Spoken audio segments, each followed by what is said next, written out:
Voilà, nouvelle année qui commence. C'est fait. J'ai l'impression que les fêtes de fin d'année sont passées d'une manière rapide, mais en vérité c'est tous les ans. En vérité c'est quand on vieillit, on commence à s'apercevoir que le temps ne rallonge pas. Mais bon. Donc 2022, j'allais dire 2002. 2022 est là. 2022 est là. Alors les fins d'année, les débuts d'année, c'est toujours des moments propices au bilan. Hein. On en entend partout, des bilans. Faites le bilan de l'année, recommencez l'année différemment que vous l'avez finie.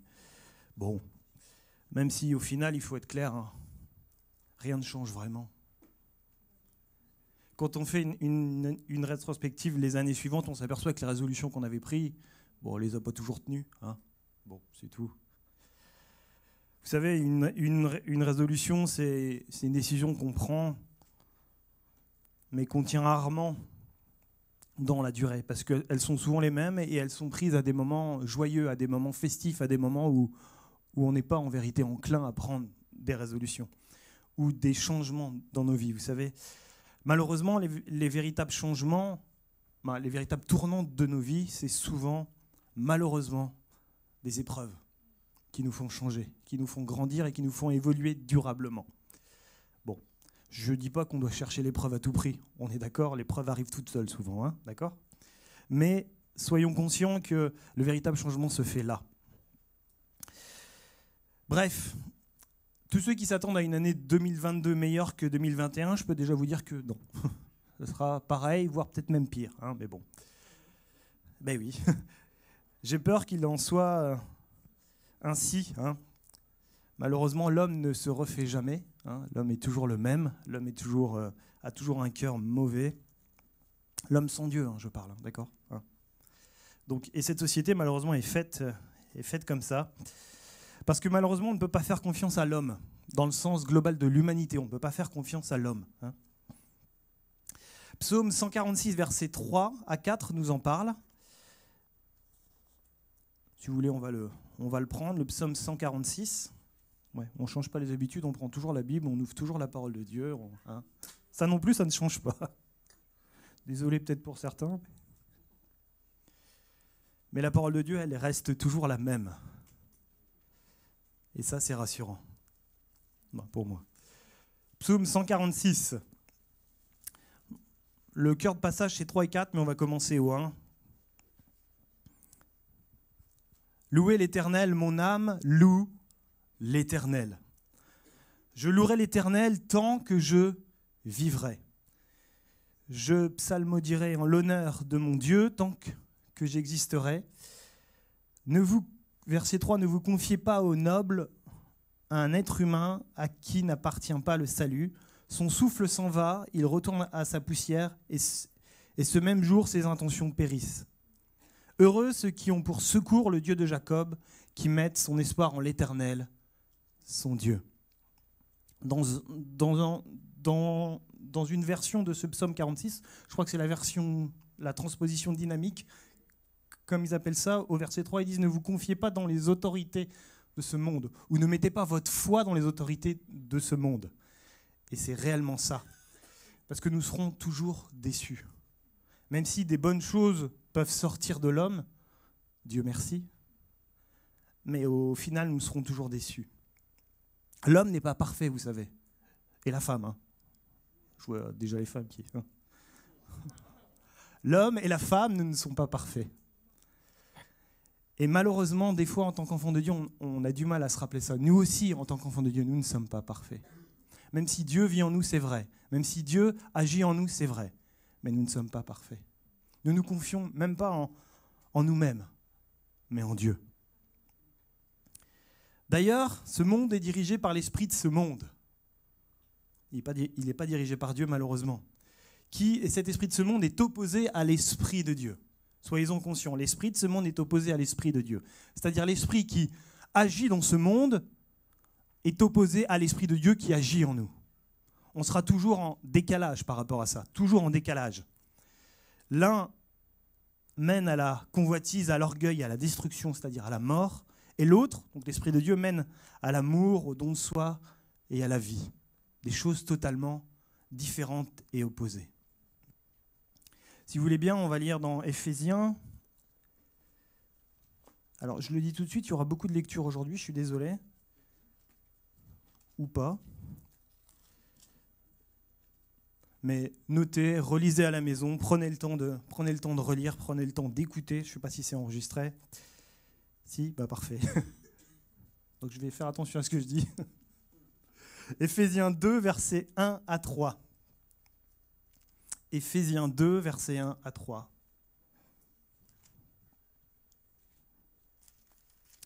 Pour vous, vous qui étiez morts par vos fautes et par vos péchés, dans lequel vous marchiez autrefois selon le cours de ce monde, donc l'esprit de ce monde, selon le prince de la puissance de l'air, cet esprit qui agit maintenant dans les fils de la rébellion. Nous tous aussi, nous étions de leur nombre, et nous nous conduisions autrefois selon nos convoitises charnelles. Nous exécutons les volontés de notre chair et de nos pensées, et nous étions par nature des enfants de colère, comme les autres. Et pour approfondir un peu plus ça, allons dans la première épître de Jean, 1 Jean 2, versets 15 à 17.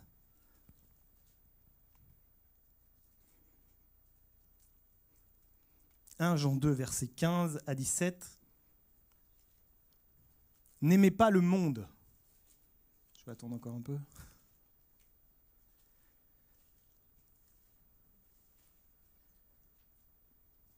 1 Jean 2, versets 15 à 17. C'est à la fin de la parole de Dieu, c'est les tout petites épîtres. « N'aimez pas le monde, ni ce qui est dans le monde. Si quelqu'un aime le monde, l'amour du Père n'est pas en lui. » Parce que l'esprit de ce monde ne peut pas être avec l'esprit de Dieu. L'esprit de Dieu ne peut pas être avec l'esprit du monde.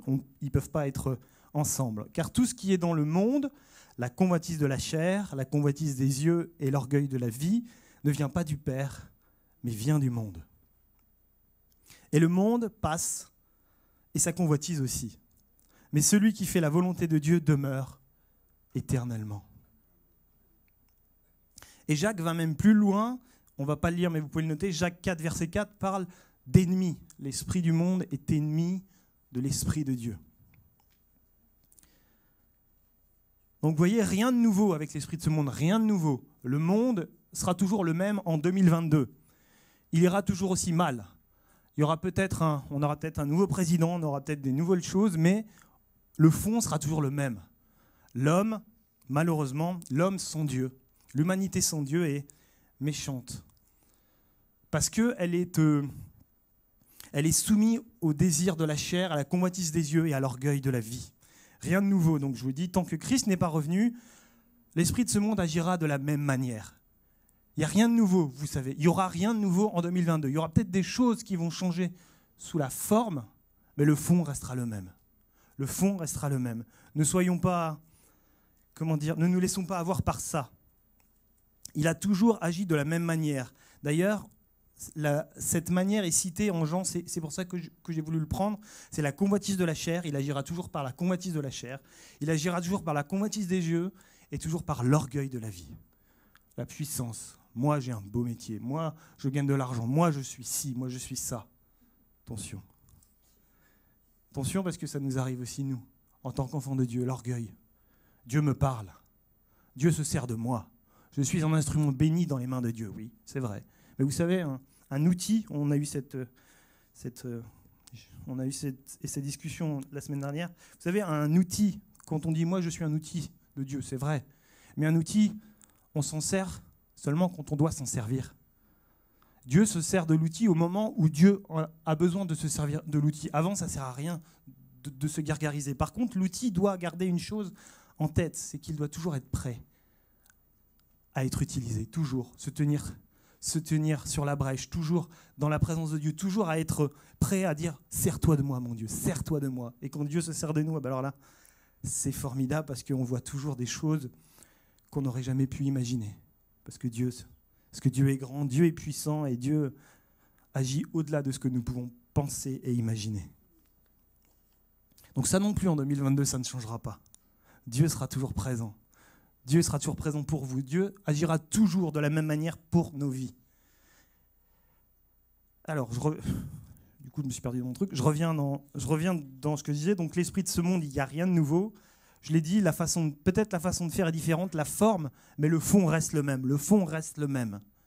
Son but, c'est que l'humanité reste séparée de Dieu. C'est que ceux qui sont dans ce monde, qui ne connaissent pas Jésus, continuent à rester comme ça et ne connaissent pas Jésus. S'enfoncent de plus en plus dans l'iniquité. S'enfoncent de plus en plus dans le péché. Et même si ils auraient parce que ça arrive, quand vous discutez avec des gens et qui ne sont pas à Christ, ils ont connaissance du bien et du mal. Ils savent des fois quand ils font mal ou quand ils font bien. Mais des fois, ils ne savent pas comment revenir en arrière. Parce qu'ils sont sous ce poids de cette culpabilité que l'esprit de ce monde dépose. Et il n'y a que Christ. Il n'y a que Christ qui peut les sortir de là. Certains diront que c'était mieux avant. Vous savez, on entend ça, c'était mieux avant. C'était mieux avant.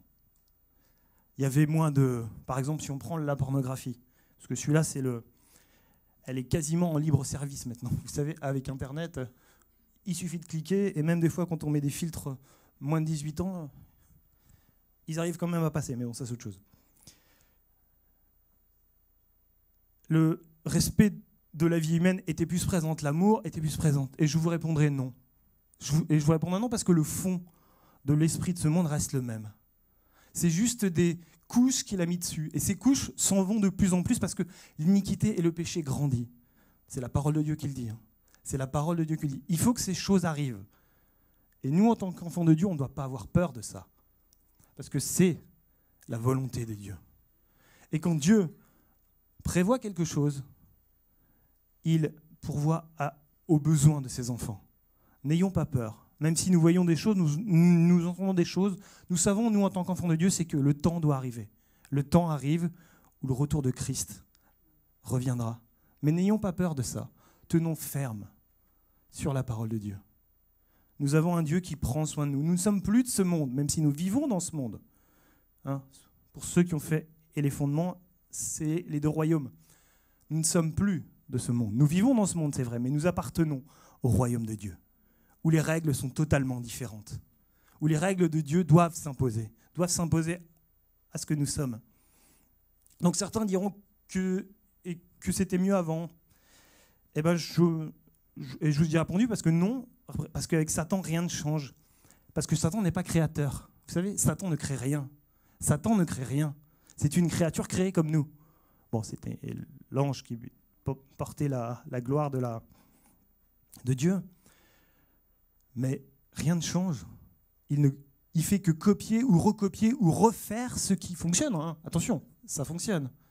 Mais il ne fait que utiliser la convoitise de la chair, la convoitise des yeux, et l'orgueil de la vie. Voilà ce que Satan fait. Alors non, ça ne change pas.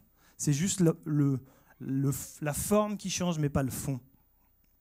Bien sûr, il s'adapte au temps présent. Bien sûr, voilà.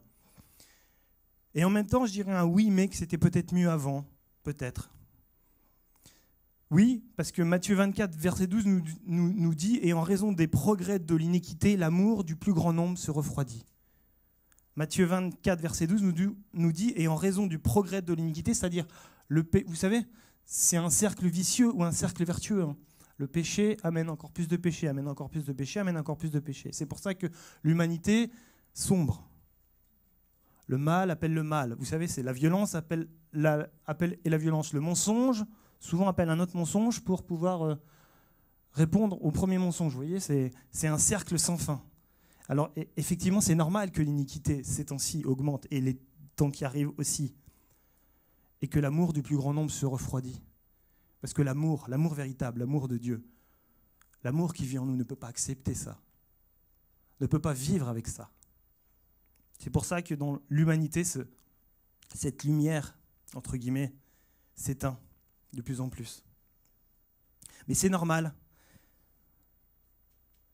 parce que ça vient du péché, et l'esprit de ce monde est péché, l'humanité est pécheresse. Romains 1, verset 18 nous en parle, et Romains 3, verset 20 nous en parle aussi.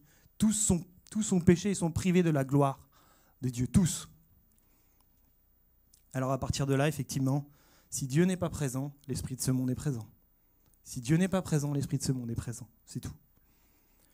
Même si Dieu a toujours eu son regard sur sa création, et ça, il ne faut pas l'oublier, Dieu a toujours son regard sur sa création, et il fait grâce. Vous savez, il fait grâce aussi à des gens qui ne connaissent même pas Dieu. Il fait grâce à des gens qui ne connaissent même pas Dieu. Un accident où la personne aurait dû mourir, elle est miraculeusement en vie. C'est Dieu qui fait grâce. C'est Dieu qui fait grâce. Et Dieu parsème le monde de plein de choses comme ça. Sa grâce, son amour, il agit, il restaure des vies, malgré des fois le fait que la personne ne connaît même pas Dieu. Et pourtant Dieu guérit. Mais aussi, il a établi un temps pour que l'iniquité s'arrête. Mais ce n'est pas le sujet de ce matin. Il y a un temps où tout ça va s'arrêter et Christ va revenir, mais ce n'est pas le sujet de ce matin. Je veux pas qu'on parle de ça ce matin. Ne soyons pas dupes, frères et sœurs. Ce monde sans Jésus court à sa perte. Ce monde sans Jésus court à sa perte. En 2021, c'était vrai. En 2022, ça sera encore vrai. 2023, 2024, jusqu'à ce que Christ revienne, ça sera vrai. Ce monde ira à sa perte. On entendra des choses de plus en plus horribles pour nos oreilles par rapport à la parole de Dieu. On verra des choses qui ne sont pas bonnes. On verra, il y aura peut-être encore d'autres pandémies encore plus graves, ou il y aura peut-être encore autre chose qui prendra. Mais ne soyons pas dupes. Ça doit arriver. Mais nous devons tenir ferme dans la présence de Dieu. Vous savez, Jésus a annoncé ça à ses disciples. Vous trouvez ça dans Luc 21 et dans Matthieu 24, quand il annonce les signes de la fin des temps. D'ailleurs, c'est Jésus lui-même qui les annonce. Et il conclut ce passage par un verset qu'on doit chérir sur notre cœur. Luc 21, verset 36, je vais vous le lire, notez-le, je vais vous le lire. Luc 21, verset 36, qui nous dit « Veillez donc et priez en tout temps ». Jésus annonce des choses terribles qui vont arriver, mais il conclut par ça en disant « Veillez donc et priez en tout temps ». Veillez. Vous savez, veiller, c'est rester dans la présence de Dieu. C'est tout faire pour rester proche de Dieu. Prier en tout temps, c'est avoir une relation réelle, tous les jours, avec Dieu. Veillez donc et priez en tout temps, afin que vous ayez la force d'échapper à tout ce qui doit arriver. Jésus annonce des choses, mais en même temps, il dit, si vous restez dans ma présence, vous aurez la force d'échapper à tout ça. Vous aurez la force de rester droit. Plus de peur, plus de crainte, plus de condamnation. Vous verrez peut-être des choses, vous serez peut-être même, Jésus le dit, on sera maltraité, on sera jugé, j'espère pas que ça arrive vite, mais on sera peut-être mis en prison parce que juste on parle de Jésus. Mais il nous dit, vous ayez la force d'échapper à tout ce qui doit arriver et de paraître debout devant le Fils de l'homme et de rester droit devant Dieu. Alors c'est pas très joyeux ce matin, mais si c'est joyeux en vérité, si c'est joyeux. Si vous comprenez tout ce que j'essaye de vous apporter ce matin, c'est que le monde peut s'écrouler, mais notre espérance est en Dieu. Et nous resterons debout parce que Dieu vit en nous. Et rien ne pourra nous arriver. Vous savez, c'est comme Jésus dit en Luc aussi, rien n'est impossible à Dieu. Et rien ne nous doit être impossible parce que Dieu vit en nous. Alors ne soyons pas dupes. Ce monde sans Dieu part à sa perte. C'est pourquoi Jésus nous dit qu'il faut qu'on soit une lumière, un phare dans la nuit, qui éclaire ceux qui se perdent autour de nous. Je dis ça, c'est pas toujours facile, c'est pas toujours simple. On est nous-mêmes, en tant qu'enfants de Dieu, subis à des pressions au travail, des pressions de la société, les pressions dans la famille. Mais pourtant, il faut qu'on soit une lumière, il faut qu'on tienne ferme là-dessus. Il y a tant d'individus autour de nous qui se perdent parce qu'ils ne voient rien, parce qu'ils sont dans les ténèbres. Et des fois, il suffit d'une lumière pour qu'ils puissent s'approcher. Nous devons être cette lumière et ce sel de la terre que Jésus demande. Ne croyez pas que je vous l'ai dit, que je n'ai pas un tableau triste et morne de l'avenir. Non, pas du tout, juste réaliste. Juste réaliste. Nous ne sommes plus de ce monde. Ce monde part à sa perte. Nous appartenons à Dieu, nous sommes dans le royaume de Dieu, là où est la vie, là où est la joie, là où est la paix. Mais ce monde qui se perd a besoin de nous. C'est pour ça que nous sommes encore dans ce monde. C'est pour ça que Jésus n'est pas encore revenu. C'est pour ça que l'humanité, même si elle va à sa perte, l'humanité peut être encore sauvée, du moins une partie, pour ceux qui accepteront Jésus. Mais pour ça, il faut que ces enfants, c'est-à-dire nous soyons cette lumière. C'est pour ça que nous, ces enfants, ne soyons pas... Je pèse mes mots. Je ne veux pas émettre de jugement, je veux pas... Mais je m'inclus aussi dedans, et il ne faut pas que nous soyons craintifs à chaque fois que nous entendons quelque chose aux nouvelles. Nous disons, qu'est-ce qui arrive? Qu'est-ce qui va se passer? Comment je vais faire? Non. Vous avez le droit d'être dans la peur, vous avez le droit d'être dans la crainte, mais il ne faut pas que ça reste. Il faut mettre ça au pied de la croix de Jésus. Et la paix qui surpasse toute intelligence gardera vos cœurs unis en Christ. C'est ça un enfant de Dieu. Je le dis, j'en suis des fois loin. J'entends aussi des choses comme vous. Je vis des choses aussi comme vous et je réagis aussi comme vous. Mais s'il y a une résolution que nous devons prendre en 2022, c'est celle-là. De tourner nos yeux de plus en plus vers Christ et d'être conscient que sans lui, je ne peux rien faire. Nous ne pouvons rien faire.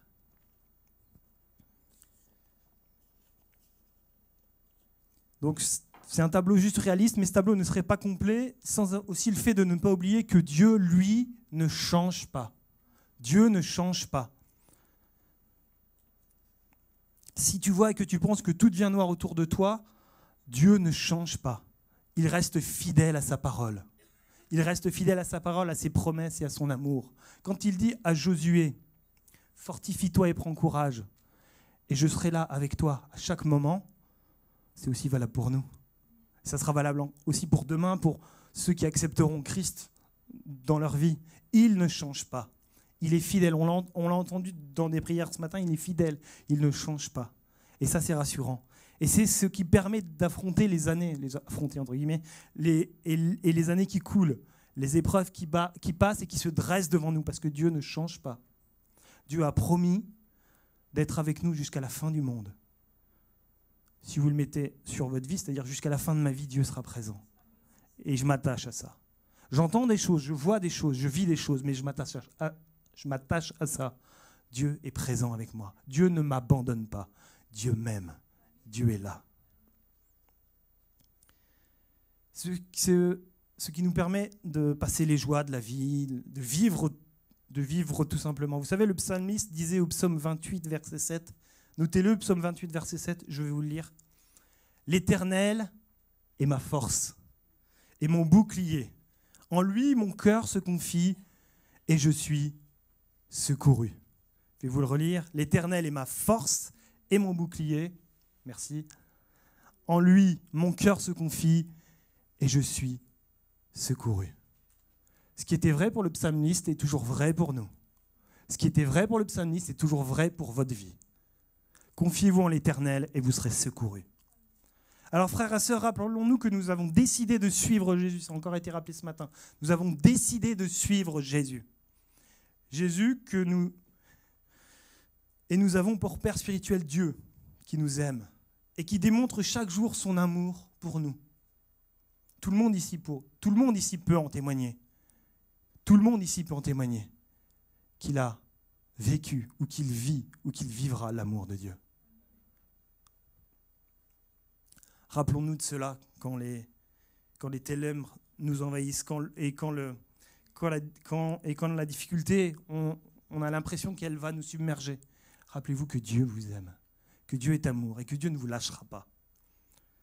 Dieu nous aime et il démontre chaque jour son amour pour nous. Alors oui, les années passent, mais moi, je les passe avec Dieu à mes côtés. Dites-vous ça, 2022, une année de plus avec Dieu. 2022, une année de plus avec Dieu. Vous pouvez le dire. 2022, une année de plus avec Dieu à mes côtés. Dites-vous ça là, dans les résolutions. 2022, une nouvelle année avec Dieu à mes côtés.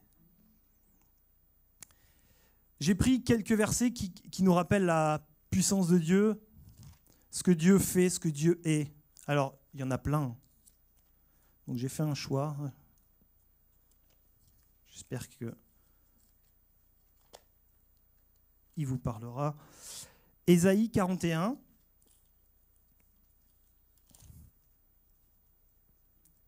Ésaïe 41, verset 10.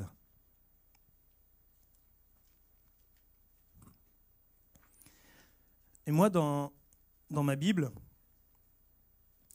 j'ai des titres souvent au début des chapitres, et ce chapitre, il commence par « Israël doit mettre sa confiance en Dieu ». Israël doit mettre sa confiance en Dieu. Nous devons mettre notre confiance en Dieu. Le message est toujours le même. Verset 10. « Sois sans crainte, car je suis avec toi. N'ouvre pas des yeux inquiets. Pourquoi ? Car je suis ton Dieu. Je te fortifie. » C'est-à-dire que je viens quand tu es un peu faible, je suis là et c'est moi qui te porte. Je viens à ton secours, je te soutiens de ma droite, victorieuse ou triomphante, je te soutiens de mon bras droit qui fait justice. Ça, c'est Dieu. Ça, c'est Dieu. Et il agit encore comme ça, aujourd'hui, pour vos vies, pour ma vie. Et demain, ça sera la même chose. Notez Jérémie 29, verset 11, on ne va pas lire, mais vous le connaissez, vous savez, c'est Dieu qui a des desseins de paix pour nos vies et non de malheur, afin de nous donner un avenir plein d'espérance. Ça, c'est Dieu. Et il continue à le faire encore aujourd'hui. Notez aussi Jacques 1, verset 17. Jacques 1, verset 17. Notez-le. Jacques nous parle que Dieu est invariable, sans variation. Il est toujours le même. Il ne change pas selon les circonstances. Ça, c'est l'homme qui fait ça. Jacques 1, verset 17. Tu notes, tu liras à la maison, à moins que tu le connaisses. Dieu nous aime. Donc on voit que Dieu nous soutiendra toujours, il sera toujours avec nous. Il nous fortifie, il vient à notre secours. Nous voyons en Jacques qu'il est toujours pareil, il est fidèle, il ne varie pas selon les circonstances, il n'est jamais perdu, entre guillemets, il sait toujours quoi faire, lui. Aucune situation ne le dépasse. Aucune situation ne dépasse Dieu. Dites-vous ça, aucune situation ne dépasse Dieu. Rien ne peut être au-dessus de la puissance de Dieu, rien. Troisième point, Dieu nous aime. Dieu nous aime. Dieu m'aime. Dieu t'aime. 1 Jean 4, verset 8 nous dit que Dieu est amour. Ça définit ce qu'est Dieu. Dieu est amour. 1 Jean 4, verset 8. Mais aussi, il a été cité ce matin, Jean 3, verset 16. Car Dieu a tant aimé le monde qu'il a donné son Fils unique, afin que quiconque croit en lui ne périsse point. La mort, c'est ce que l'esprit du monde veut, que l'humanité soit séparée de Dieu. Mais Dieu, dans son amour, veut que l'humanité soit en relation avec Dieu, ne soit plus séparée d'elle. Car Dieu a tant aimé le monde qu'il a donné son Fils unique, afin que quiconque croit en lui ne périsse point, mais qu'il ait la vie. Et au verset 17, il a envoyé son Fils non pour juger le monde, mais pour le sauver. Mais pour le sauver. Et l'amour de Dieu agit toujours. Et pour fermer ce point sur l'amour, que Dieu nous aime, on va lire tous ensemble Romains 8, versets 38 à 39. Romains 8, versets 38 à 39. C'est des passages qu'on connaît, c'est des passages qu'on connaît.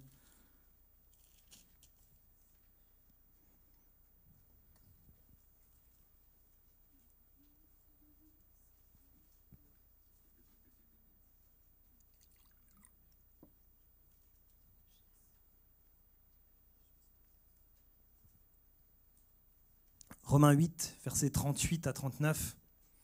« Car je suis persuadé que ni la mort, ni la vie, ni les anges, ni les dominations, ni le présent, ni l'avenir, ni les puissances, ni les êtres d'en haut, ni ceux d'en bas, ni aucune autre créature ne pourra nous séparer de l'amour de Dieu en Christ Jésus, notre Seigneur. Rien ne peut te séparer de l'amour de Dieu. Peut-être juste toi. Peut-être juste toi. Mais sinon, aucune puissance, aucun esprit de ce monde, par exemple, ne peut te séparer de l'amour de Dieu. Alors ne te sépare pas de Dieu. Ne te sépare pas toi-même de Dieu. Sois sois conscient que Dieu t'aime et que toi, tu dois rester en relation directe avec Dieu. Veiller et prier afin d'avoir la force de supporter tout ce qui arrive. Je l'ai dit, Luc 1, verset 37, c'est la puissance de Dieu. Rien n'est impossible à Dieu. Rien n'est impossible à Dieu. Je l'ai dit, Dieu n'est dépassé en rien. Aucun esprit de ce monde, aucune entité spirituelle, aucune domination n'est plus puissant que lui, n'est plus puissant que Jésus. Aucune situation ne résiste à sa volonté. Aucune. Je dis ça parce que la Bible le dit, parce que je le sais.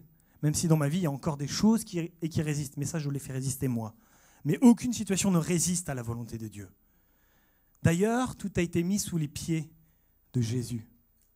La victoire est totale. La victoire est totale.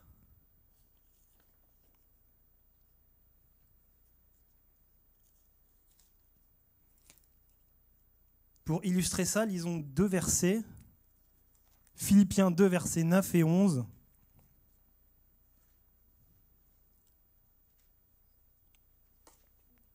Philippiens 2, versets 9 à 11.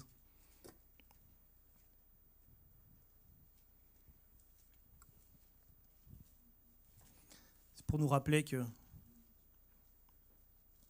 rien ne peut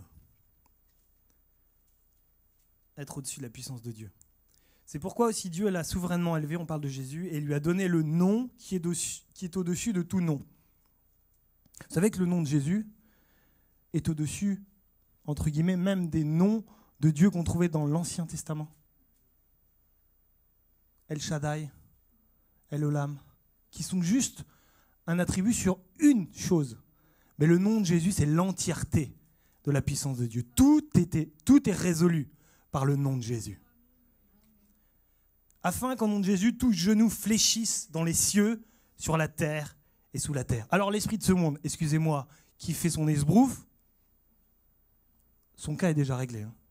Pour nous, son cas devrait déjà être réglé. Et que toute langue confesse que Jésus-Christ est Seigneur à la gloire de Dieu le Père. Deuxième verset qu'on trouve en Éphésiens 1, versets 20 à 21. Éphésiens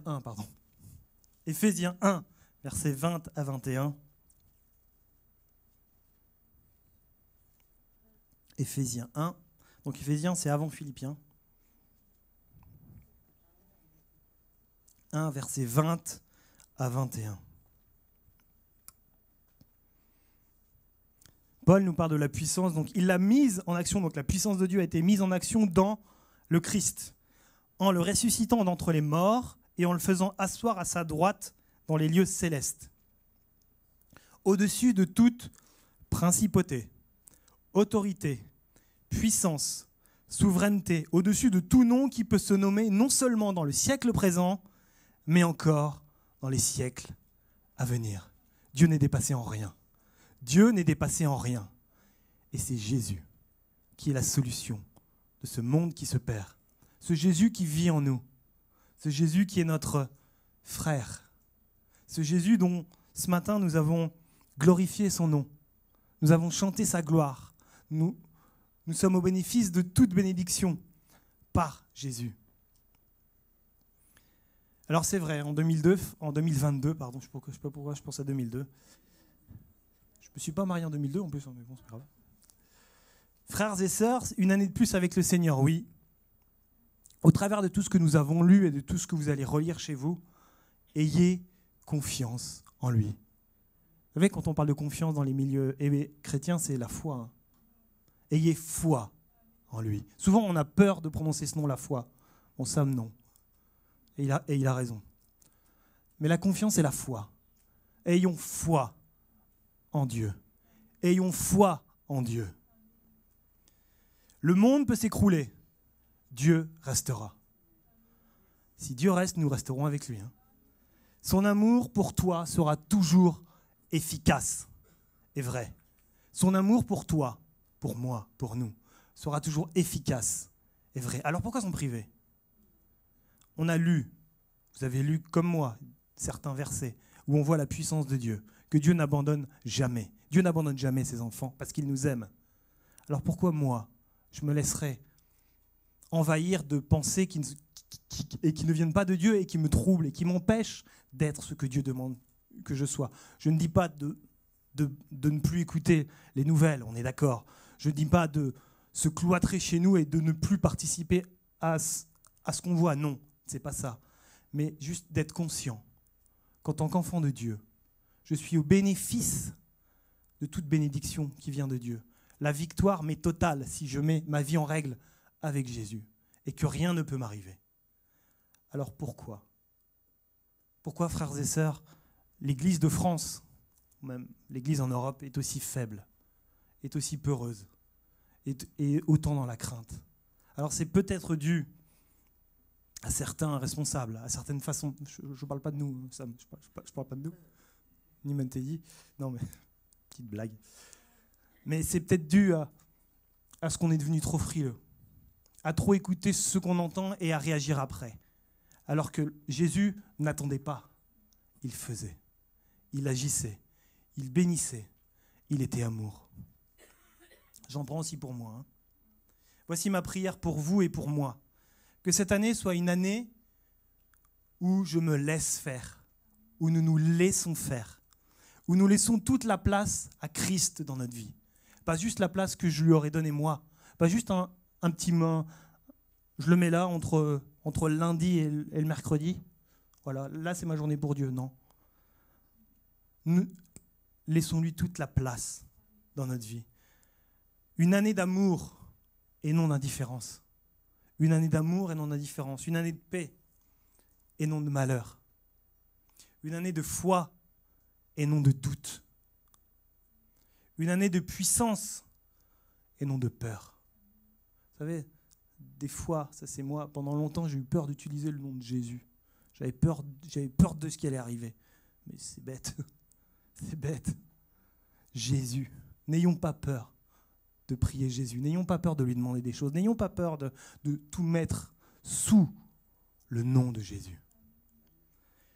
J'ai dit une année de puissance et non de peur, une année de guérison et de restauration et non de destruction. Que ce soit une année où nous prenons notre place d'enfant de Dieu. Que ce soit une année où que je prenne ma place d'enfant de Dieu, à plein temps, et non de façon sporadique. Et non de façon, je vais dire, à mi-temps. À mi-temps. Je vais conclure par un verset et je vais demander à Philippe s'il veut bien s'approcher. Je vais demander aussi à des voix, si vous voulez. Je veux vraiment qu'on finisse ce temps par un chant à louer Dieu, à bénir le nom de Jésus. Parce qu'il est la solution à tout. Éphésiens 3, versets 20 à 21. Le chant, c'est le nom de Jésus. Tu étais là dès la création, Fils unique du Dieu vivant, c'est ça? Éphésiens 3, versets 20 à 21. Éphésiens 3, versets 20 à 21. Notez-le, mais je vais vous le lire. Que ce soit vraiment le fil rouge. Moi, je vais essayer, pas humainement parlant, mais je vais essayer avec l'aide de Dieu de me tenir à ça. Or, à celui qui, par la puissance qui agit en nous, peut faire infiniment au-delà de ce que nous demandons ou pensons. À lui, la gloire dans l'Église et en Christ Jésus, dans toutes les générations, au siècle des siècles. Amen. 2022, frères et sœurs, levez la tête. 2022, frères et sœurs, prenez Dieu, je vais dire, en action. Faites-lui confiance. Vous verrez, il agit. Vous verrez, il a des projets de paix pour vos vies et non de malheur. Il est capable de grandes choses, mais il faut lui laisser. Il faut lui laisser le temps, la place, notre volonté. Prenons ce chant, prenons ce chant.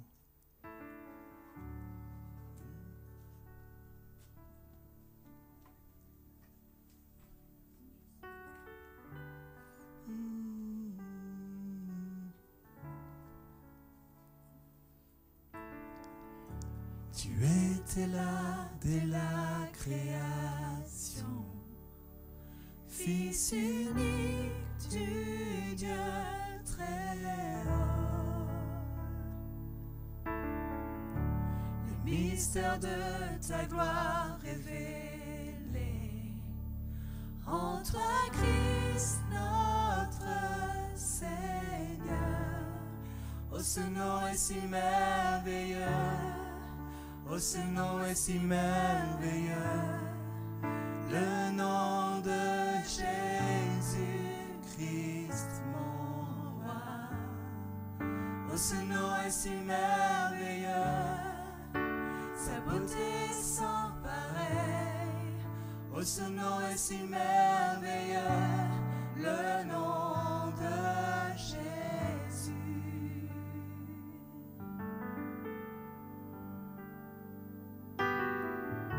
Tu n'as pas voulu les cieux sans nous.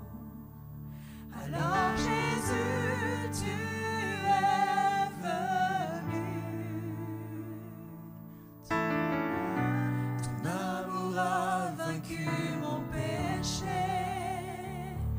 Rien ne peut nous séparer. Oh, ce nom est si glorieux. Oh, ce nom est si glorieux, le nom de Jésus-Christ mon roi.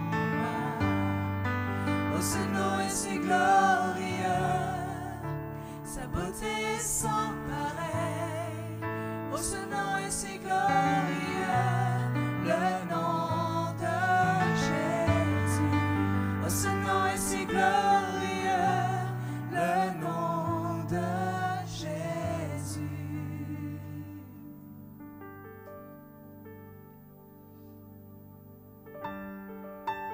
Seigneur, merci Seigneur pour qui tu es, mon Dieu. Merci Seigneur parce qu'en toi, toutes mes sources sont en toi, Seigneur. Merci parce que je suis capable, grâce à toi, Seigneur, de pouvoir me tenir debout et de commander aux circonstances de ma vie qu'elles n'ont pas leur place, qu'elles n'ont pas de pouvoir sur ce que tu as déclaré sur ma vie. Parce que tu m'aimes, parce que tu es mon Dieu et toute ma victoire est en toi. La terre a tremblé, le voile s'est déchiré, les armes ont la mort et le péché. Les cieux chantent ta gloire, l'écho de ta victoire. Tu es le roi ressuscité. Tu es sans égal, tu es sans égal. Dieu, tu triomphes à tout jamais. À toi soit le règne, à toi soit la gloire. Ton nom surpasse tout autre nom. Oh, ce nom est victorieux, oh, ce nom est victorieux, le nom de Jésus-Christ mon roi. Oh, ce nom est victorieux, sa puissance est sans pareil. Oh, ce nom est victorieux, le nom de Jésus. Oh, ce nom est victorieux, le nom de Jésus.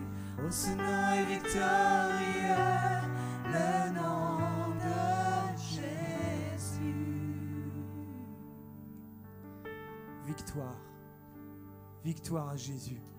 Victoire à Jésus. Soumettez votre vie tout entière à Jésus. Soumettez votre vie tout entière à Jésus. Il demande juste que nous lui faisions confiance, que nous ayons foi en lui. Il agira, frères et sœurs. Il vous soutiendra de sa droite triomphante. Il sera là dans les moments difficiles comme dans les moments faciles. Il est notre Dieu, il est votre Dieu. Il vous aime pour ce que vous êtes. Et il veut se servir de nous. Parce que comme je l'ai dit au début, l'esprit de ce monde continuera d'agir. L'esprit de ce monde continuera à entraîner les gens vers la perdition, vers la mort, vers dans les ténèbres. Mais nous avons cette puissance, avec Jésus qui vit en nous, d'être cette lumière. Alors 2022, dites-vous, je prends position sur certaines choses dans ma vie. Je prends position et c'est fini. À partir de maintenant, c'est fini. Je mets la lumière de Jésus sur ses façons d'être, cette façon de faire, peut-être sur ces habitudes de vie que vous pensez être des péchés. Jésus est votre victoire. Levez la tête. Priez pour vos familles et vous verrez des miracles s'accomplir dans vos familles. Priez avec foi. Pas juste prier parce que je le dis, mais priez avec foi, en sachant que c'est Dieu qui agit. C'est Dieu qui agit par vos prières. C'est Dieu qui agit. Priez pour les malades. Prions pour les malades. N'ayons pas peur de mettre notre foi en action. Et peut-être même, si rien ne se passe, c'est pas grave. Continuons à prier. Dieu agit. Dieu agit toujours en son temps. Et vous savez, la parole de Dieu revient toujours à lui en faisant les faits qu'elle doit produire. Soyons conscients de ça. Continuons à lever la tête. Nous entendrons encore des choses qui ne seront pas bonnes, qui nous feront peut-être peur, mais continuons à regarder les yeux fixés sur Jésus. Que cette année 2022 et celle qui arrive soient des années différentes et vous pourrez dire l'année prochaine, effectivement, il y a eu un changement dans ma vie. C'est ce que je demande à Dieu pour vos vies et pour ma vie. Gloire à ton saint nom, Jésus. Gloire à ton saint nom, Jésus. Tu es sans rival, tu es sans égal, Seigneur. Gloire à ton saint nom, Jésus. Amen. Amen. Je vous souhaite une très bonne année, remplie de bénédictions, remplie de la puissance de Dieu. Gloire à son saint nom. Amen. Amen.